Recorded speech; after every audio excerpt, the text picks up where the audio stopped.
तो आज जो हम टॉपिक पढ़ने वाले हैं वो है इरिथ्रोपोएसिस। इरिथ्रोपोएसिस बहुत कॉमन क्वेश्चन है जो एग्जामिनेशन वालों का फेवरेट क्वेश्चन होता है एक्चुअली, जो हमसे हम हर बार पूछेंगे, चाहे एमसीक्यूज वगैरह हो, पूछा जाता है। क्या होता है ये जानना जरूरी है। अब आरबीसी में होती है इरिथ्रोपोएसिस। अब आरबीसी बनने का जो प्रोसेस है उसको इरिथ्रोपोएसिस कहते हैं। अब आरबीसी का जो आपका इंट्रोडक्टरी लेक्चर था उसके बारे में आपको जानना है तो आप मेरी पिछली वीडियो पर जा सकते हैं, लिंक भी मैं इसके डिस्क्रिप्शन में डाल दूंगी। बट आरबीसी के बारे में आपको थोड़ा बहुत पता होना चाहिए, उसके बाद आपको इरिथ्रोपोएसिस समझ आएगा। तो आरबीसी के लिए हमने जो देखा था कि वो ऑक्सीजन कैरी करती है, लेकिन ये आती कहाँ से है? तो जो एक प्रोसेस होती है इरिथ्रोपोएसिस, इसके थ्रू बनती है आरबीसीज, आपकी रेड ब्लड सेल्स। अब आप इसका मतलब समझिए, इरिथ्रो का मतलब ही होता है रेड। आप सर्च करके भी देखेंगे, इरिथ्रो मतलब रेड होता है, पोएसिस मतलब फॉर्मेशन, ठीक है। तो इरिथ्रोपोएसिस का मतलब हमें समझ आ गया है। अब ये प्रोसेस है किस चीज की? आरबीसी के बनने की, उसके डेवलपमेंट की और उसके मैच्योर होने की, ठीक है। मतलब फॉर्मेशन, डेवलपमेंट और maturation of red blood cells. ये कंटिन्यूअस प्रोसेस है। ऐसा नहीं है कि एक आरबीसी बन गई तो रुक गई, नहीं, ये एक कंटिन्यूअस रेगुलेटेड प्रोसेस है जो हर वक्त हमारी बॉडी में चलती रहती है। और ये काय में होती है ये प्रोसेस? बोन मैरो में, एडल्ट्स में बोन मैरो में होती है ये। अब ये सुनिएगा कि जो आरबीसी है, हर सेकेंड में हमारी बॉडी में हर सेकेंड में 2 से 3 बिलियन आरबीसीज बनती है। समझो, 2 से 3 बिलियन। ये आप जो काउंट है उसे याद रखिएगा, ये बहुत इंपॉर्टेंट काउंट है।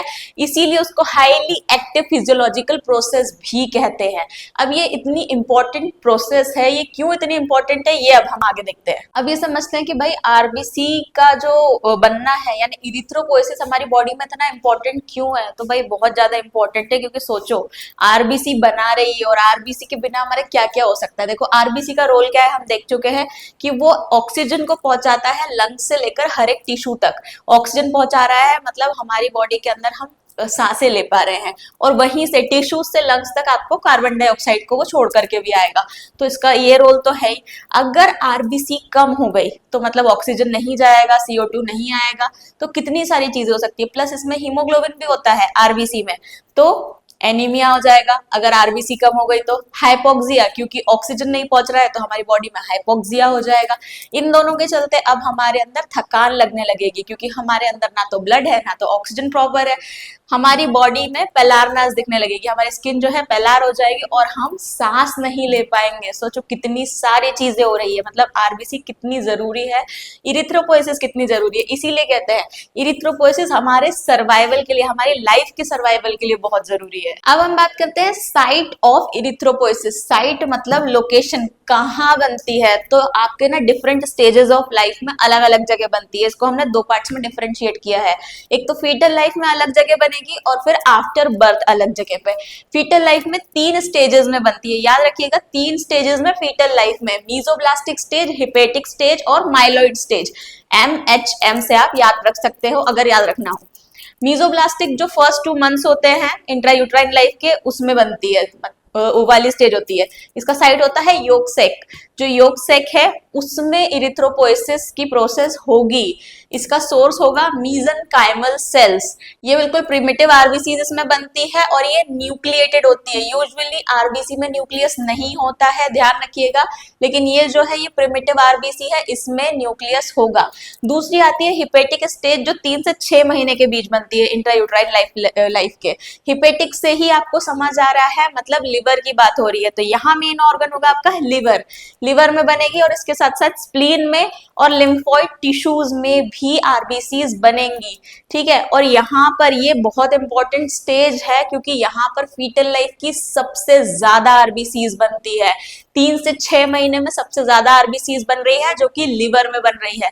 तो ये मेन और इम्पॉर्टेंट स्टेज है फीटल लाइफ की। फिर आती है आपकी माइलॉइड स्टेज, जो कि लास्ट ट्राइमेस्टर में होती है, एंड इसका साइट होता है रेड बोन मैरो, और यहीं से वो चीज है जो आपकी आफ्टर बर्थ भी कंटिन्यू रहेगी। रेड बोन मैरो से अगर बनना चालू हुआ है तो वो आपके आफ्टर बर्थ तक कंटिन्यू प्रोसेस रहेगी, कंटिन्यूअस आफ्टर बर्थ। ये थी आपकी फीटल लाइफ की इरिथ्रोपोएसिस की कहाँ कहाँ होगी। दूसरा स्टेज आता है आपका आफ्टर बर्थ, जिसमें न्यू बॉर्न, चिल्ड्रन और एडल्ट तीनों ही स्टेजेस आ जाती है। न्यू बॉर्न में आपने देखा रेड बोन मैरो में हो रही है, सभी बोन्स के रेड बोन मैरो में होगी। अप टू 20 ईयर्स पे जब आते हैं तो आपकी लॉन्ग और फ्लैट बोन्स इन दोनों में ही आपका आरबीसी फॉर्मेशन होगा। और 20 ईयर्स के बाद जो लॉन्ग बोन्स होती है उसका जो शाफ्ट होता है वो येलो होने लग जाता है क्योंकि फैट डिपोजिशन होता है। सो इसके लिए जो एक्टिव इरिथ्रोपोएसिस होगी वो अब कहाँ कहाँ होगी, vertebra, sternum, ribs, iliac crest, skull bones और एंड ऑफ लॉन्ग बोन्स। या शाफ्ट नहीं आया है, एंड ऑफ लॉन्ग बोन्स में होगी। अब मैं आपको एक क्वेश्चन दे रही हूँ जो आप मुझे कमेंट सेक्शन में उसका आंसर जरूर बताइएगा कि एडल्ट लाइफ में इरिथ्रोपोएसिस की मेन साइट कौन सी है।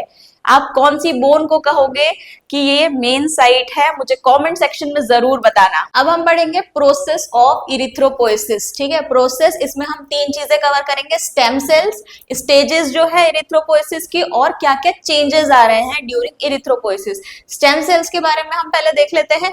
जितनी भी ब्लड सेल्स होती है वो सिर्फ एक पेरेंट सेल से आती है और उसका नाम है pluripotent haematopoietic stem cell, PHSC।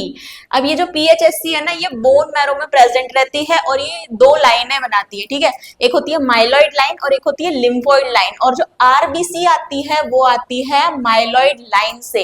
एक सीक्वेंस याद कर लो, PHSC colony forming unit, GEMM, like ये जो हर कुछ सेल्स बना लेती है, एक पर्टिकुलर आरबीसी नहीं है। Then CFUE colony forming unit erythrocyte, मतलब सिर्फ आरबीसी बनाने वाली जो चीज है। और यहां से फिर आता है आपका प्रो इरिथ्रोब्लास्ट, जो स्टेजेस ऑफ इरिथ्रोपोएसिस की पहली स्टेज है। और यहीं से आपका असली काम शुरू होगा और जो मेन क्वेश्चन है वो यहीं से बनेगा कि इरिथ्रोपोएसिस की स्टेजेस क्या क्या है। ये एक नॉर्मल से आपको एक इंट्रो दे दिया है कि ये प्रोसेस आपकी स्टेम सेल से शुरू होती है। जो मेन स्टेजेस है आपकी यहाँ से शुरू होगी, प्रो इरिथ्रोब्लास्ट, इसके नाम आप सुन लीजिए, हम उसको डिटेल में भी पढ़ेंगे। Proerythroblast, early normoblast, intermediate normoblast, late normoblast, reticulocyte और मैच्योर इरिथ्रोसाइट। ये 5 नाम आपको अच्छे से याद होने चाहिए कि एक के बाद एक क्या क्या सीक्वेंस आने वाला है। इन नामों को याद कर लीजिए, फिर हम इसकी डिटेल भी देखते हैं। अब आता है स्टेजेस ऑफ इरिथ्रोपोएसिस। भाई बहुत ही इंपॉर्टेंट क्वेश्चन है, चाहे यूनिवर्सिटी एग्जाम के हिसाब से देख लो या MCQs गवर्नमेंट या कोई भी कॉम्पिटिटिव एग्जाम की, इसमें बहुत सारे क्वेश्चन आते हैं। हमने 6 स्टेजेस के नाम देखे थे, proerythroblast, early normoblast, intermediate normoblast, late normoblast, reticulocyte and mature erythrocyte. Proerythroblast ये सबसे पहली स्टेज है, इसीलिए इसको फर्स्ट रिकॉग्नाइजेबल इरिथ्रोइड सेल भी मतलब इसमें मिलता है। पहला रिकॉग्नाइजेबल इरिथ्रोइड सेल मिल रहा है। इसका जो है न्यूक्लियस इसमें बहुत बड़ा रहेगा, कोई भी तरीके का हीमोग्लोबिन आपको इसमें नहीं मिलेगा। माइटोसिस होगी, न्यूक्लियस है तो भाई सेल डिवीजन होगा, माइटोसिस प्रेजेंट है। साइटोप्लाज्म जो है वो स्टेन है बेसिक से, बेसोफिलिक, यानी आपके जो आरबीसी है ये ब्लू कलर की दिखाई देगी क्योंकि इसमें आरएनए है। ठीक है, और इसका साइज होता है 20 to 25 माइक्रोन। सेकेंड आती है अर्ली नॉर्मोब्लास्ट। प्रो इरिथ्रोब्लास्ट के बाद अर्ली नॉर्मोब्लास्ट, इसमें न्यूक्लियस थोड़ा छोटा हो चुका है, अभी भी हीमोग्लोबिन नहीं आया है, माइटोसिस अभी भी है, न्यूक्लियस की वजह से आरबीसी ब्लू दिखेगी क्योंकि आरएनए है। इसका साइज होता है 15 माइक्रोन। फिर आता है इंटरमीडिएट नॉर्मोब्लास्ट। भाई बहुत ही इंपॉर्टेंट स्टेज है, इन 6 में से सबसे इंपॉर्टेंट कोई स्टेज है तो वो है इंटरमीडिएट नॉर्मोब्लास्ट। इसमें स्टिल न्यूक्लियस थोड़ा छोटा है लेकिन प्रेजेंट है।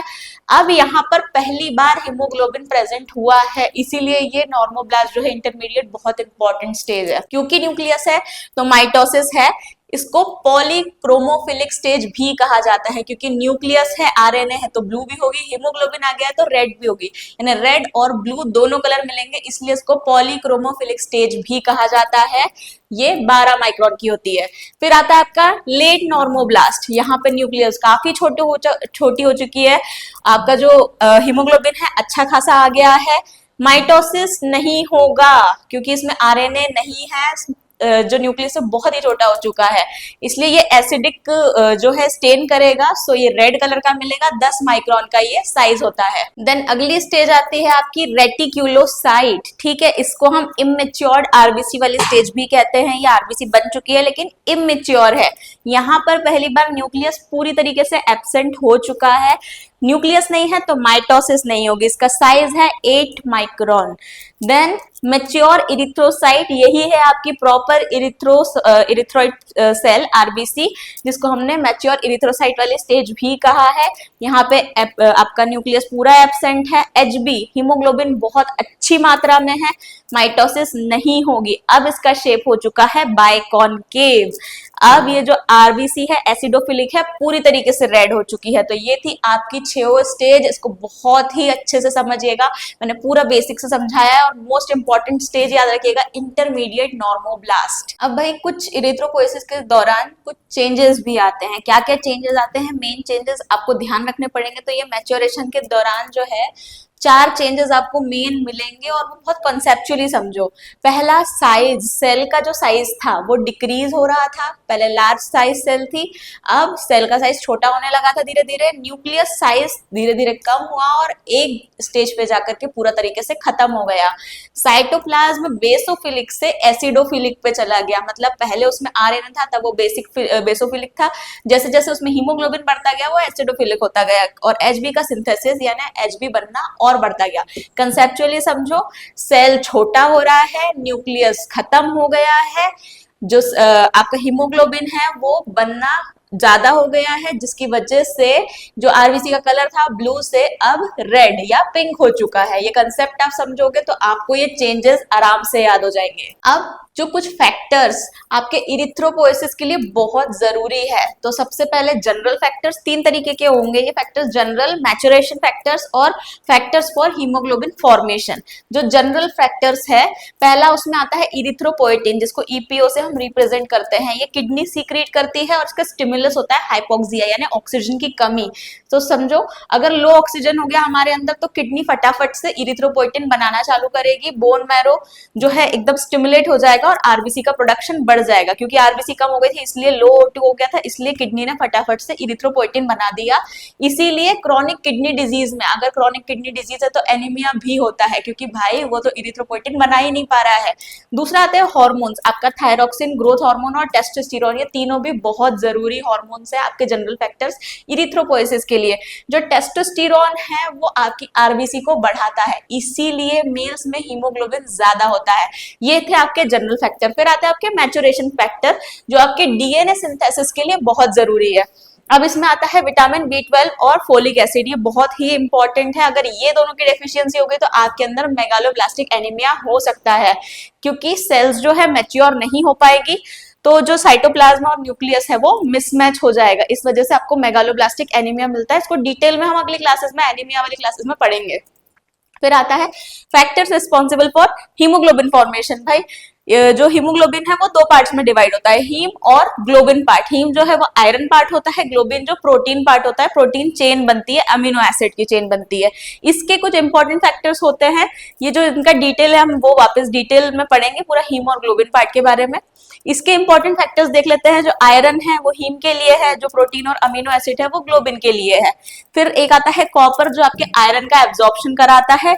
कोबाल्ट, विटामिन सी, B6, ये सारे ही इंपॉर्टेंट फैक्टर्स है। अगर आयरन की डेफिशिएंसी हो जाती है तो हमारे अंदर होता है माइक्रोसाइटिक हाइपोक्रोमिक एनीमिया, ठीक है। तो इसके बारे में भी हम एनीमिया में डिटेल में पढ़ेंगे। तो ये थे हमारे फैक्टर्स जो कि इरिथ्रोपोइसिस के लिए जरूरी है। तो यहाँ पे आपका चैप्टर खत्म होता है इरिथ्रोपोइसिस। इस प्रोसेस को हमने समझा, इसकी साइट क्या होती है, ये होता क्या है, इसके फैक्टर्स क्या होते हैं, ये सब कुछ हमने समझा। प्रोसेस में आप याद रखिएगा जो स्टेजेस ऑफ इरिथ्रोपोइसिस है वो बहुत इंपॉर्टेंट है। और स्टेज में पर्टिकुलर बात करूँ तो इंटरमीडिएट नॉर्मोब्लास्ट बहुत ही इंपॉर्टेंट है। जो मैंने बीच में आपसे क्वेश्चन पूछा था कि एडल्ट में इरिथ्रोपोइसिस के मेन साइट क्या है, कमेंट कर दिया हो तो अच्छी बात है। वैसे मैं बता देती हूँ, एक्सियल स्केलेटन आपका आंसर रहेगा। कैसे रहेगा ये अगर आपको पता है तो मुझे कमेंट जरूर कीजिएगा, और अगला आप क्या टॉपिक पढ़ना चाहते हैं मुझे कमेंट सेक्शन में जरूर बताइएगा।